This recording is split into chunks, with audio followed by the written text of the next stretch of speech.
नमस्कार दोस्तों, हम देख रहे थे रीट पीटीआई शिक्षक ग्रेड फर्स्ट एंड सेकंड दोनों के लिए शिक्षा मनोविज्ञान। और आज हमारी रहने वाली है क्लास नंबर 30। इससे पहले जो 29 क्लासें हुई है वो सभी की सभी 29 क्लासें आपको प्लेलिस्ट के अंदर मिल जाएगी। दोस्तों आज हम व्यक्तिगत विभिन्नता है उसका बचा हुआ भाग देखेंगे। ये पार्ट 2 रहेगा जिसके अंदर दिव्यांग बालक, पिछड़े बालक और जो इनकी प्रविधियां हैं उनके बारे में अध्ययन करेंगे। फिर प्रविधियों के अंदर जैसे प्रोजेक्ट प्रणाली है, डोल्टन प्रणाली है, इकाई अभिनेटिका प्रणाली है, ड्रोकली है, कॉन्ट्रैक्ट है, क्रिया योजना है, अभिक्रमित अनुदेशन है, किंडरगार्टन है। इन प्रणालियों के बारे में या प्रविधियों के बारे में हम अध्ययन करेंगे।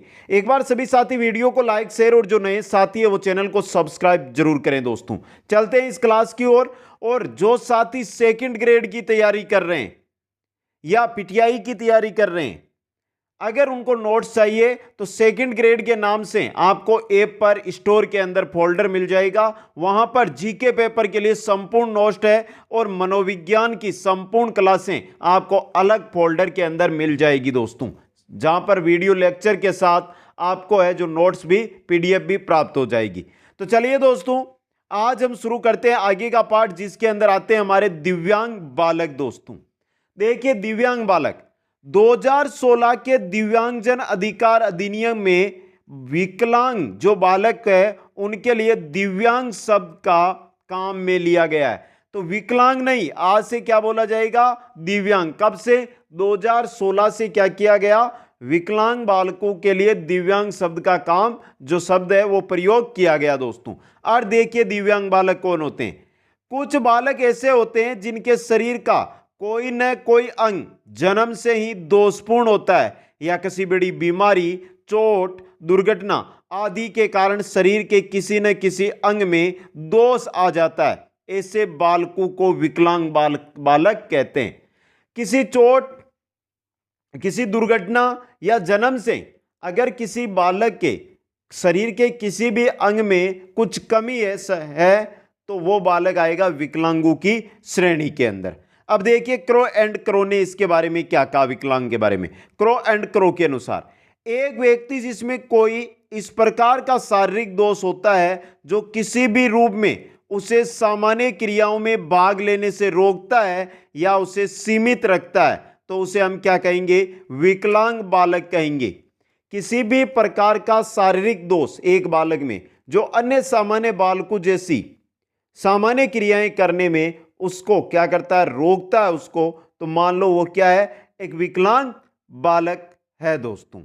चलिए विकलांग बालकों के प्रकार बात करेंगे हम। विकलांग बालकों के प्रकार की पहला प्रकार आएगा हमारे शारीरिक रूप से विकलांग बालक।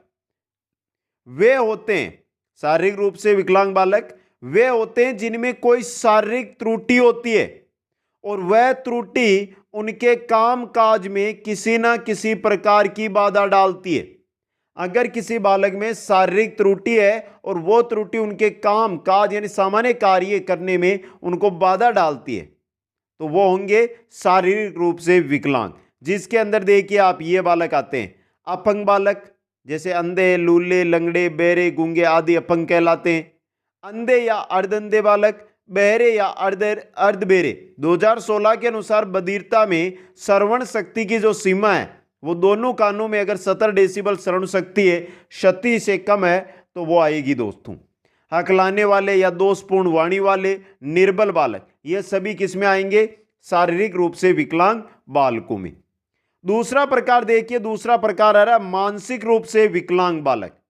इस प्रकार के बालकों में मूर्ख, निम्न बुद्धि वाले, मंद गति से सीखने वाले बालकों की गणना की जाती है। अगर बालक है उनकी अगर हम बुद्धि लब्धि के अनुसार उनको देखें, अगर मूर्ख है, निम्न बुद्धि लब्धि वाले हैं या मंद गति से सीखने वाले हैं या पिछड़े हुए बालक हैं तो वो किस में आएंगे? मानसिक रूप से विकलांग बालकों में आएंगे। इन बालकों का वर्गीकरण बुद्धि लब्धि के आधार पर किया जाता है दोस्तों। संवेगात्मक और सामाजिक रूप से विकलांग बालक, इस श्रेणी में बाल अपराधी बालकों की गिनती होती है। जो हमने लास्ट क्लास में जो आज टॉपिक शुरू किया हमने विकलांग बालक, इससे पहले हमने बाल अपराधी बालकों के बारे में ही पढ़ा था। तो मित्रों जो संवेगात्मक और सामाजिक रूप से विकलांग बालक होते हैं, इस श्रेणी के अंदर जो बाल अपराधी बालक होते हैं उनको गिना जाता है। अर्थात वे बालक जो संवेगात्मक और सामाजिक रूप से क्या है, कुसमायोजित है, तो वो किस में आएंगे, बाल अपराध में आएंगे। और बाल अपराधी बालक ही संवेगात्मक और सामाजिक रूप से विकलांग बालकों की श्रेणी में सम्मिलित किए जाते हैं। तो ये थे विकलांग बालकों के प्रकार। अब बात करते हैं कि जो विकलांग बालक है उनकी शिक्षा की व्यवस्था कैसे की जाए। विकलांग बालक है उनकी शिक्षा की व्यवस्था है वो किस प्रकार की जाए। तो देखिए मित्रों, अंधे बालकों को पढ़ाने के लिए लुईस ब्रेल ने ब्रेल लिपि, गूंगे बहरे बालकों के लिए ओष्ठवाचन लिपि का प्रतिपादन किया है। तो क्वेश्चन सीधा आ सकता है, अंधे बालकों के लिए पढ़ाने, जो अंधे बालक है उनके पढ़ने के लिए कौन सी लिपि है, ब्रेल लिपि है। गूंगे बहरे बालकों के लिए कौन सी है, ओष्ठवाचन लिपि। यह इंपॉर्टेंट क्वेश्चन हो सकता है आपके, ओष्ठवाचन लिपि वाला इस बार। शारीरिक रूप से विकलांग बालकों की शिक्षा सामान्य बालकों के साथ संभव नहीं है। सही बात है मित्रों, सामान्य बालक और शारीरिक रूप से जो विकलांग है उसकी शिक्षा एक साथ नहीं हो सकती है। इन विकलांग बालकों को अधिगम और समायोजन संबंधी विभिन्न समस्याओं का क्या करना पड़ता है, सामना करना पड़ता है। एक तो विद्यालय आना जाना, विद्यालय में अगर कक्षा स्तर ऊपर है तो उसमें चढ़ना, अगर पैर में कोई दिक्कत है, बैठने में अगर कठिनाई है तो बैठना। तो एक सामान्य बालकों के साथ ये है जो समायोजित नहीं हो पाते। इन समस्याओं के परिणाम स्वरूप बालकों में हीन भावनाओं का क्या होता है, विकास होता है। तो जो विकलांग बालक है उनकी कक्षा अगर सामान्य बालकों के साथ विद्यालय में चलती है तो वो उचित समायोजन नहीं कर पाते हैं और विकलांग बालक है वो हीन भावना का शिकार हो जाते हैं। अतः विभिन्न दृष्टिकोणों से विकलांग बालकों को विशेष शैक्षणिक सुविधाएं हैं वो प्रदान की जानी चाहिए। दोस्तों आगे चलिए मित्रों, ये थे हमारे दिव्यांग बालक।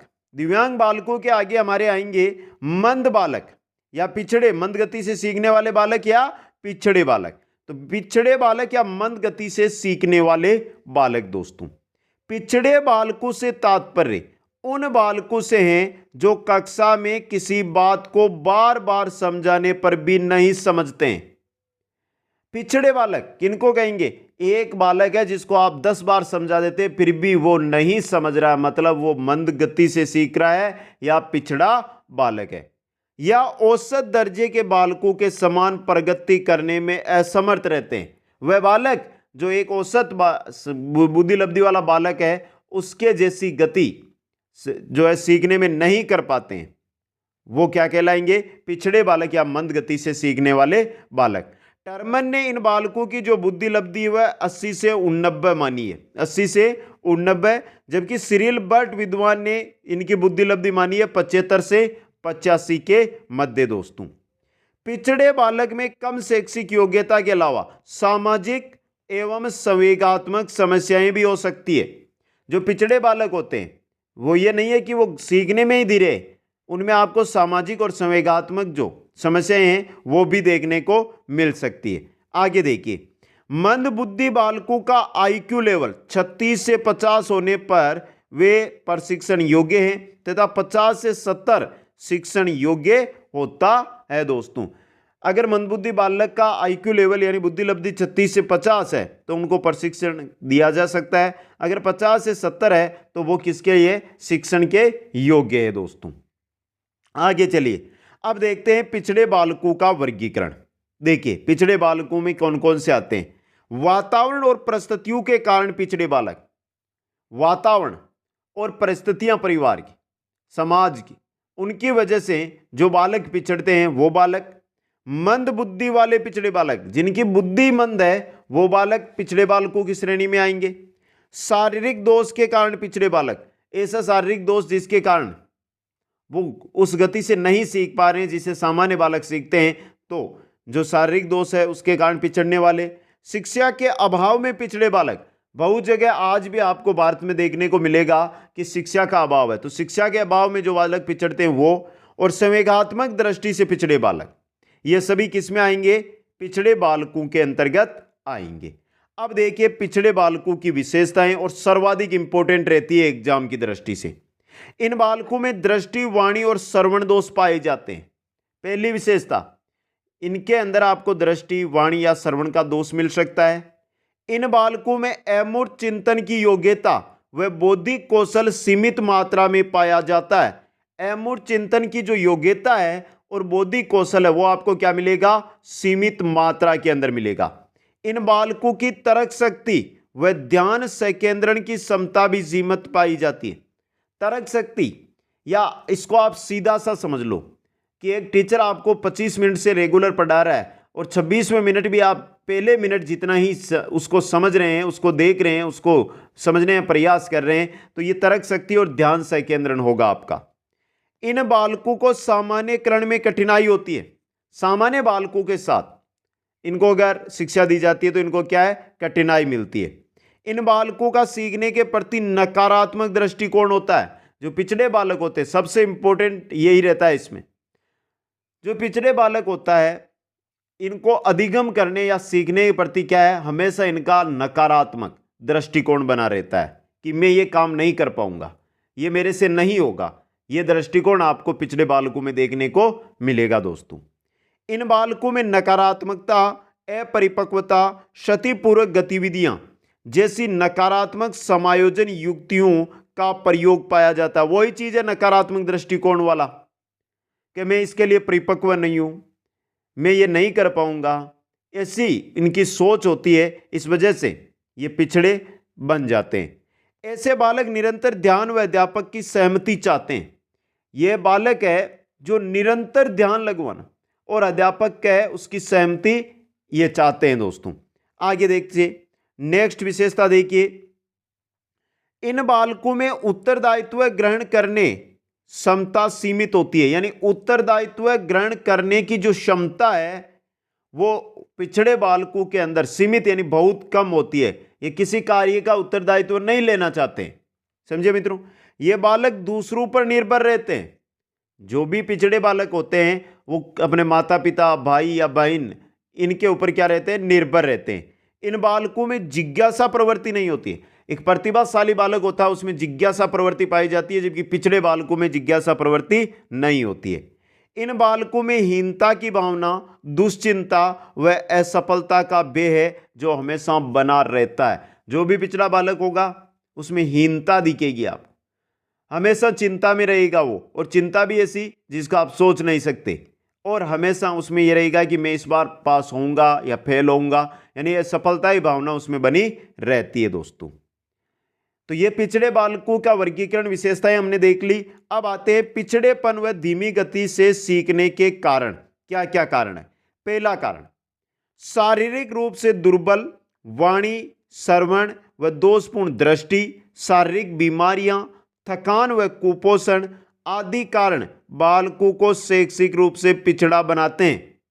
चाहे शारीरिक रूप से दुर्बल हो, वाणी की प्रॉब्लम हो, श्रवण प्रॉब्लम हो, या फिर दोषपूर्ण दृष्टि हो, उनकी कोई बीमारी हो, या थके हुए हो, या कुपोषण का वो शिकार है, तो ये सभी है जो बालकों को किस ओर? शैक्षिक रूप से उनको पिछड़ा बनाते हैं दोस्तों। बौद्धिक क्षमता का निम्न स्तर बालकों को शैक्षिक व अन्य क्षेत्रों में पिछड़ा बनाता है। अगर उनकी बुद्धि है वो ही पिछड़ी हुई है तो उसमें तो बालक की क्या गलती है? वो चाहे संवेगात्मक हो, चाहे बौद्धिक हो, चाहे सामाजिक हो, हर जगह क्या रहेगा? पिछड़ा बना रहेगा। संवेगों पर नियंत्रण नहीं कर पाने से वह कक्षा में समायोजन नहीं कर पाता है और शैक्षिक उपलब्धि उसकी न्यून हो जाती है। जो भी पिछड़ा बालक होगा उसका उसके संवेगों पर नियंत्रण नहीं होगा, और जब संवेगों पर नियंत्रण नहीं होगा तो बात करें हम कि क्रोध, तो उसको जल्दी क्रोध आ जाएगा।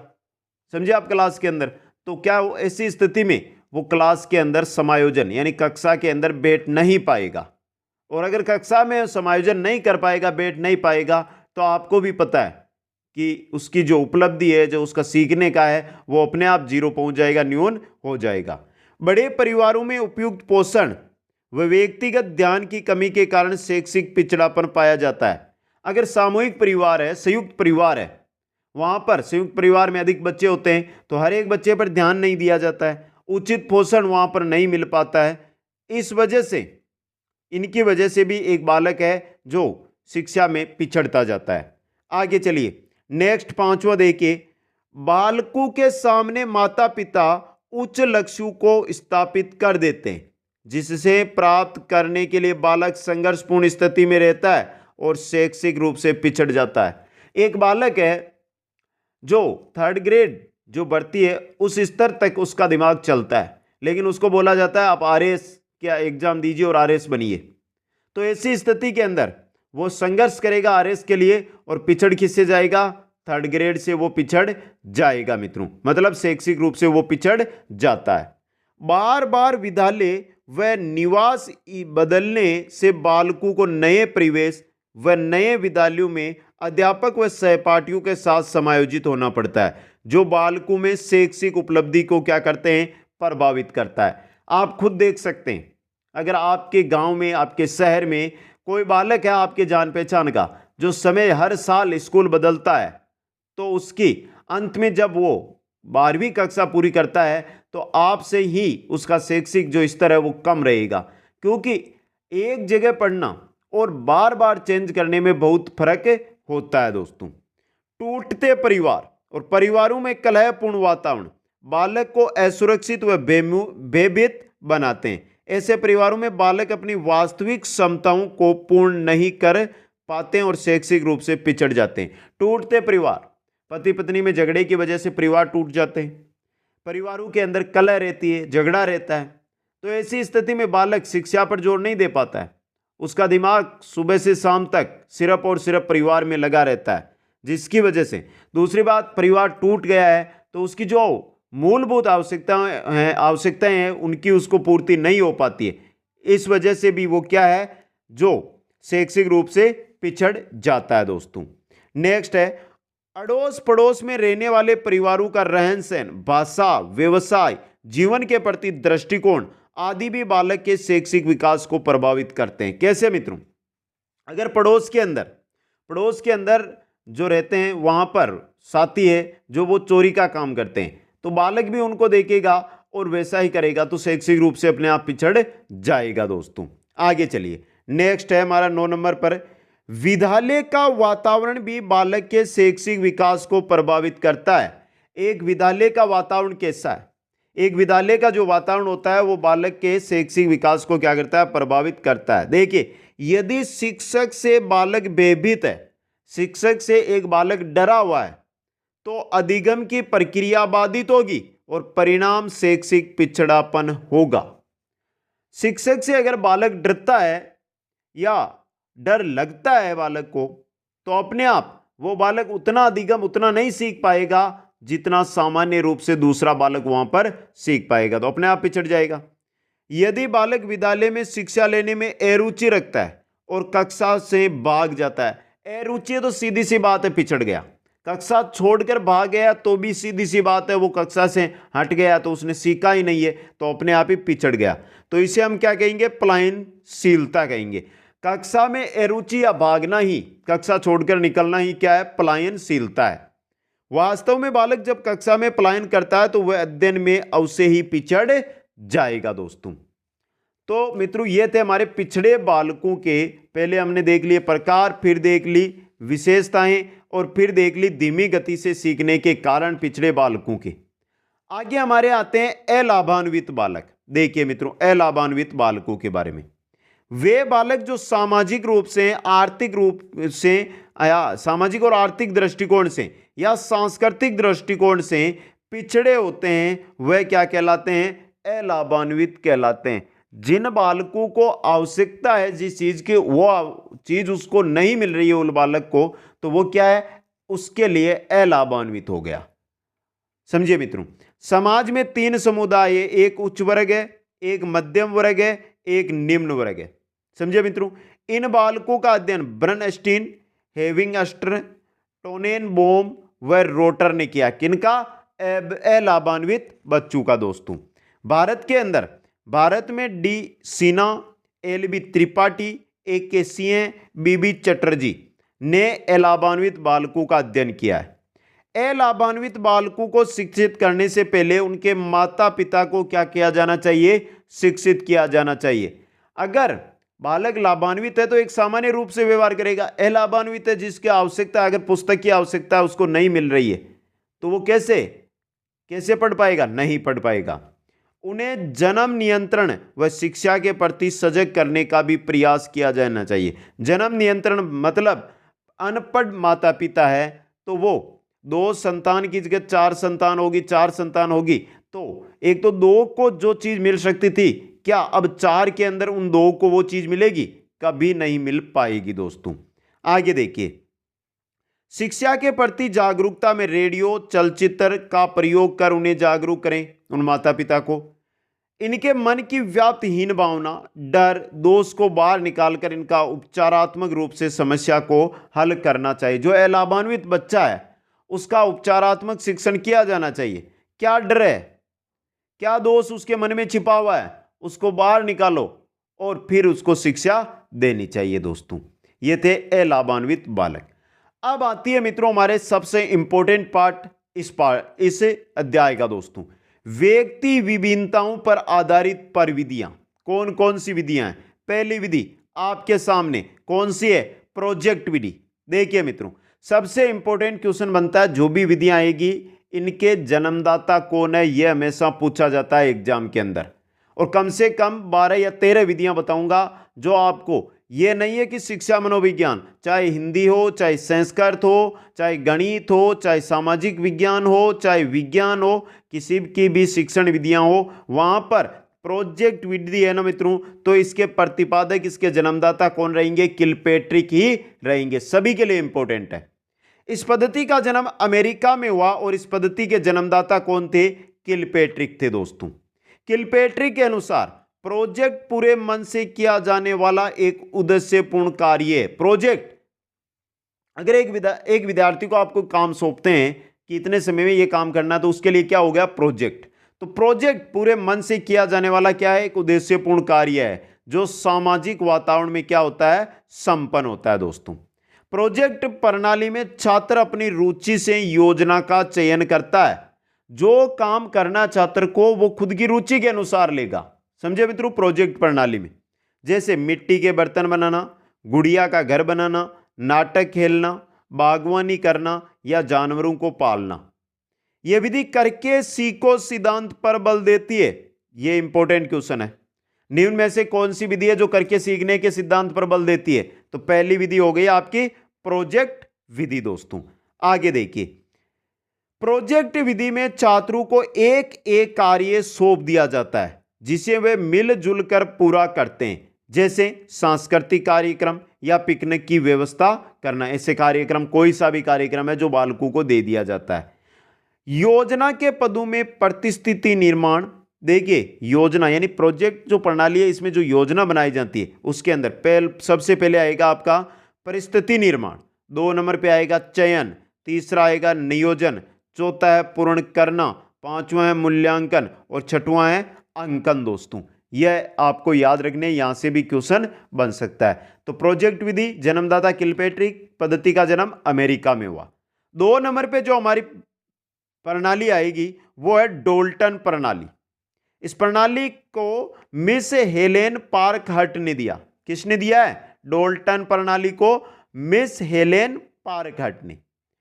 इस प्रणाली में छात्र को अपनी योग्यता, क्षमता, रुचि के अनुसार कार्य करने की क्या होती है? स्वतंत्रता होती है। बालक की जो योग्यता है, जो उसकी क्षमता है, जो उसकी रुचि है, उसके अनुसार उसको कार्य करने की स्वतंत्रता डोल्टन प्रणाली में मिलती है। उसे टाइम टेबल में, बंधन में नहीं बांधा जाता कि आपको 5 मिनट का समय है, 5 मिनट के अंदर यह काम करके दिखाओ। उसको यह समय नहीं दिया जाता है, अपनी मर्जी से जितना समय लगे उसमें यह काम करो। विद्यार्थी चाहे तो सारे दिन एक ही विषय पढ़ सकता है या सारे दिन में पूरे विषय भी पढ़ सकता है। इसमें प्रत्येक विषय के लिए प्रयोगशाला भी क्या है? डोल्टन प्रणाली में बनाई जाती है दोस्तों। इस प्रणाली की मुख्य विशेषता कार्य का ठेका है, जिसे छात्र को निश्चित अवधि में पूरा करना होता है। अब देखिए किस प्रकार निश्चित अवधि में। वर्ष भर के कार्य को वह महीनों, सप्ताहों या दिनों में बांट सकता है। इस प्रणाली में अध्यापक मात्र एक पथ प्रदर्शक के रूप में कार्य करेगा। 1 वर्ष का एक बालक के सामने जो कार्य है वो दे दिया जाएगा बालक को। अब बालक उसको कुछ महीनों में भी कर सकता है, कुछ दिनों में भी कर सकता है और एक वर्ष पूरे में भी उसको कर सकता है। शिक्षक सिर्फ और सिर्फ डोल्टन प्रणाली में एक पथ प्रदर्शक, रास्ता दिखाने वाला ही होता है दोस्तों। आगे चलिए, नेक्स्ट हमारी प्रणाली आ रही है इकाई या विनेटिका प्रणाली। इकाई या इसी को बोलते हैं विनेटिका प्रणाली। इस योजना का प्रतिपादन डॉक्टर कार्लटन वार्सबर्ग ने किया है। कार्लटन वार्सबर्ग ने इस योजना का प्रतिपादन किया है।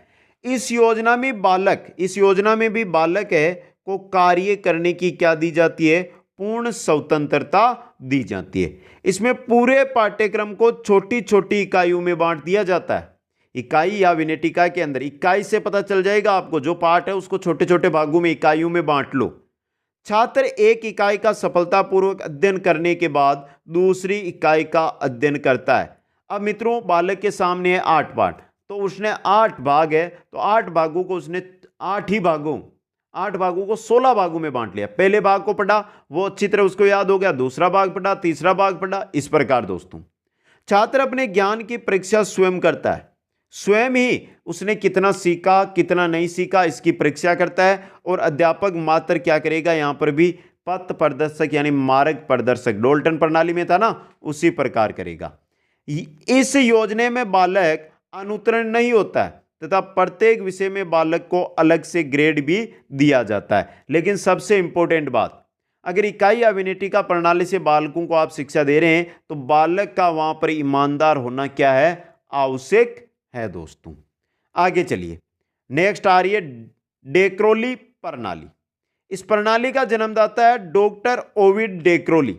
नाम से पता चल जाएगा कौन है, डॉक्टर ओविड डेक्रोली, जो बेल्जियम में क्या थे, एक प्रोफेसर थे दोस्तों। देखिए, उनके अनुसार बालक को शिक्षा उसके जीवन से ही मिलनी चाहिए। डेक्रोली ये मानते हैं कि बालक को अगर शिक्षा मिलनी है तो बालक के जीवन से मिलनी चाहिए। किताबों को रटने से उनको शिक्षा या किसी दूसरे को देखकर उसको शिक्षा नहीं देनी चाहिए। इस विधि में बालक का विभाजन उनकी रुचि, उनकी क्षमता, उनके स्तर के निर्देश कर दिया जाता है। बालक का विभाजन रुचि, क्षमता और स्तर के अनुसार किया जाता है। इसमें फिर उन्हीं की क्षमता के अनुसार आगे बढ़ने दिया जाता है। अब बालक की क्षमता कम, बालक का स्तर कम, बालक की जिस काम में रुचि नहीं वो काम आप बालक को क्यों सौंपें। जिसमें रुचि है और जो उसकी क्षमता है और उसका स्तर है, उसी काम की ओर बालक को दे दोस्तों। डेक्रोली प्रणाली में स्कूल का वातावरण क्या होना चाहिए, प्राकृतिक होता है और बालकों को उदार की शिक्षा दी जाती है। उदार भाव की शिक्षा वहां पर दी जाती है। आगे देखिए, डेक्रोली में लड़के लड़कियों को एक साथ भी शिक्षा डेक्रोली प्रणाली के अंदर दी जाती है और इनकी संख्या 20 से 25 होती है दोस्तों। इस प्रणाली में माता पिता का भी क्या है, सहयोग लिया जाता है और बालकों में सामूहिक भावना का क्या किया जाता है, विकास किया जाता है। यह थी डेक्रोली। आगे आती है हमारी 5 नंबर पर प्रणाली, जो है कॉन्ट्रैक्ट प्रणाली दोस्तों। देखिए, यह योजना एक प्रकार की डोल्टन प्रणाली या विनेटिका प्रणाली का ही मिला जुला रूप है। डोल्टन बोल दो या इकाई बोल दो। देखिए, इसमें छात्र को सप्ताह, महीने या वर्ष भर का कार्य एक साथ ही दे दिया जाता है। यह मानो कि 1 साल का काम बालक को एक साथ दे दिया। कोई समय सारणी का उस पर बंधन नहीं होता है, नहीं पाठ्यक्रम के छोटे छोटे भाग किए जाते हैं। इच्छा है तो करो, नहीं तो मत करो। छात्र को कार्य करने की क्या होती है, पूरी स्वतंत्रता कॉन्ट्रैक्ट प्रणाली में रहती है। वह चाहे तो वर्ष भर का जो कार्य है वो 8 महीने में भी पूरा कर सकता है, और यदि वह किन्हीं कारणों से कार्य पूरा नहीं कर पाता है तो वह उसे अगले वर्ष भी क्या कर सकता है, पूरा कर सकता है। कार्य की समाप्ति पर उसकी परीक्षा ली जाती है और उसके असफल होने पर उसके कारणों को जानने का किया जाता है प्रयास। कॉन्ट्रैक्ट प्रणाली के अंदर कोई समय सीमा नहीं है। 1 वर्ष का काम 1 वर्ष में नहीं हो रहा तो अगले वर्ष कर लो। कौन से में, कॉन्ट्रैक्ट प्रणाली में। आगे चलिए, नेक्स्ट आ रही है हमारी क्रिया योजना।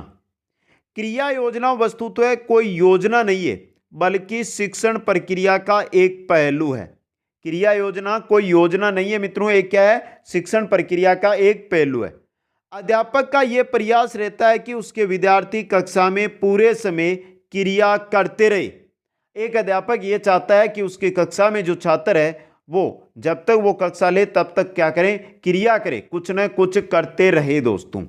इसलिए जब तक विद्यार्थी प्रश्न पूछकर पाठ्य वस्तु को आत्मसात करने की कोशिश नहीं करता है, अध्यापक छात्र की क्रियाओं का निरीक्षण करता रहता है। जब तक हर एक छात्र हर एक चीज को समझकर उससे अध्यापक से प्रश्न नहीं पूछता है और आत्मसात नहीं करता है एक छात्र, तो अध्यापक उनका निरीक्षण है वो करता रहता है। छात्र को वही क्रिया सौंपी जाए जो उसके मानसिक स्तर के क्या हो, अनुकूल हो दोस्तों। नेक्स्ट में चलिए 7 नंबर पे आ रही है हमारी अभिकर्मित अनुदेशन, जिसके बारे में विस्तृत अध्ययन भी हम करेंगे आगे। देखिए मित्रों, यह प्रणाली एक प्रकार से विनेटिका प्रणाली, जिसे में हम पाठ्यक्रम को छोटी छोटी इकाइयों में बांट लेते हैं। तो अभिकर्मित अनुदेशन भी आपके विनेटिका या इकाई प्रणाली है, उसी के अनुसार है। इसमें भी क्या किया जाएगा, छोटे छोटे में, जैसे छोटे छोटी इकाइयों में बांट लेते हैं, वैसे ही इकाइयां इस अभिकर्मित अनुदेशन में प्रोग्राम कहलाती है। अब यहां पर आ गया हमारे अभिकर्मित अनुदेशन है इकाई प्रणाली जैसा ही। वहां पर हम जो हमें चीज दी गई थी, जो हमें पाठ दिया गया था, उसको इकाइयों में बांटा था। यहां पर इकाइयों में बांटेंगे ना, तो उन इकाइयों को हम क्या कहेंगे, प्रोग्राम के नाम से जानेंगे दोस्तों। अब छात्र एक एक प्रोग्राम को लेकर चलता है तथा उसे पूरा करता है। छात्र क्या है कि जैसे इकाई में हम विनेटिका के अंदर एक एक है जो क्या कर रहे थे, इकाई को पूरा कर रहे थे, यहां पर एक एक प्रोग्राम को पूरा करेगा। एक प्रोग्राम के सफलतापूर्वक कर लेने पर ही दूसरा प्रोग्राम बालक को दिया जाता है। जो विद्यार्थी प्रथम प्रयास में प्रोग्राम नहीं सीख पाता, उसे फीडबैक दी जाती है, वापस कीजिए। और जो सीख जाता है एक बार में, उसको क्या कर दिया जाता है, अगला प्रोग्राम दे दिया जाता है। छात्र को निर्धारित समय सीमा में ही सारे प्रोग्राम करने होते हैं दोस्तों। किसमें, अभिकर्मित अनुदेशन के अंदर। नेक्स्ट हमारी जो प्रणाली आ रही है, प्रविधि आ रही है, वो आ रही है मित्रों किंडरगार्टन प्रणाली। इस प्रणाली के जन्मदाता कौन है मित्रों, फ्रोबेल है। कौन है, फ्रोबेल। किंडरगार्टन शब्द का अर्थ होता है बच्चों का बगीचा। ये बच्चे, ये तो क्या हो गया, बगीचा।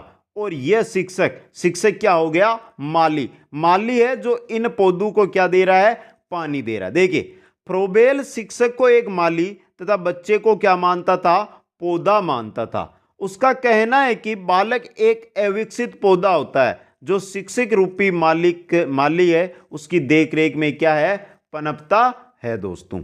इस प्रणाली में बालक को पुस्तकों से नहीं लादा जाता है, बल्कि उसे स्वतंत्र रूप से हंसने, खेलने, घूमने, बोलने या घूमने दिया जाता है। इस प्रणाली में बालक खेल खेल में सब कुछ सीख जाता है। तो खेल खेल में सब कुछ बालक किस विधि में सीख रहा है, किंडरगार्टन प्रणाली। जन्मदाता कौन है, फ्रोबेल है। आगे चलिए, नेक्स्ट आ रही है हमारी मोंटेसरी प्रणाली दोस्तों। देखिए मोंटेसरी के बारे में, छोटे बच्चों को शिक्षित करने की यह एक लोकप्रिय प्रणाली है। जो मोंटेसरी प्रणाली है वो छोटे बच्चों को शिक्षित करने की क्या है, लोकप्रिय प्रणाली है। इस प्रणाली की जन्मदात्री कौन है, डॉक्टर मारिया मोंटेसरी है। मोंटेसरी की तो सबको पता है दोस्तों। यह विधि मंद बुद्धि बालकों के लिए क्या है, बहुत ही उपयोगी होती है। जो मोंटेसरी प्रणाली है मंद बुद्धि पिछड़े बालकों के लिए उपयोगी है। यह प्रणाली मनोवैज्ञानिक सिद्धांतों पर आधारित है।